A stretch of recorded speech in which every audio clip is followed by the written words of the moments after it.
میرے حضور نے ارشاد فرمایا ہر شے کا ایک دل ہوتا ہے اور قرآن مجید کا دل سورہ یاسین ہے۔ جس نے ایک مرتبہ سورہ یاسین کی تلاوت کی اللہ 10 مرتبہ قرآن پڑھنے کا ثواب عطا کرے، اور کتنا بڑا اجر ہے۔ آپ ایک سال میں بھی شاید 10 قرآن مجید نہ ختم کر سکیں، اور سورہ یاسین پڑھیں تو 10 مرتبہ قرآن مجید پڑھنے کا ثواب نصیب ہوگا۔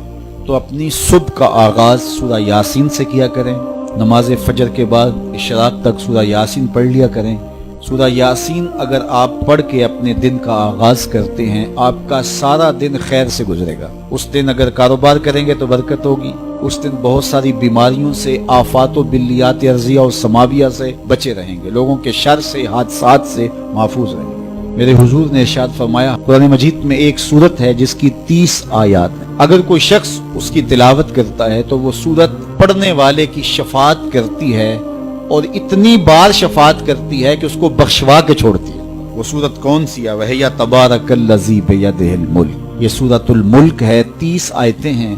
جو شخص اس کی تلاوت کرے یہ اتنی بار سفارش اللہ کی بارگاہ میں کرتی ہے کہ اپنے پڑھنے والے کو بخشوا کے چھوڑتی ہے۔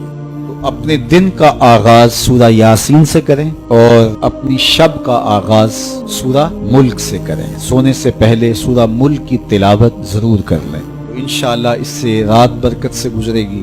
جس نے ایک دن میں 100 مرتبہ سبحان اللہ و بحمدہ پڑھا، کتنی مرتبہ؟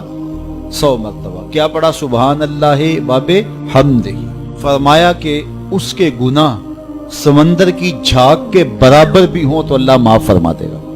تو یہ اپنے وظائف میں شامل کر لیجئے، سبحان اللہ و بحمدہ۔ اور حدیث بخاری ہے کہ 2 کلمے ایسے ہیں جو اللہ کو محبوب ہیں اور زبان پر مشکل نہیں، زبان پر بڑے آسان ہیں، اور جب میزان پہ رکھے جائیں گے تو پلڑے کو جھکا دیں گے، بڑے بھاری ہیں میزان پہ۔ وہ 2 کلمے یہی ہیں، سبحان اللہ و بحمدہ، سبحان اللہ العظیم۔ تو اگر اس کو 100 مرتبہ روزانہ پڑھے تو سمندر کی جھاگ کے برابر بھی گناہ ہو تو اللہ معاف فرما دیتا ہے۔ دین کی بات پھیلانا صدقہ جاریہ ہے، ثواب کی نیت سے ویڈیو کو شیئر ضرور کیجیے۔ جزاک اللہ۔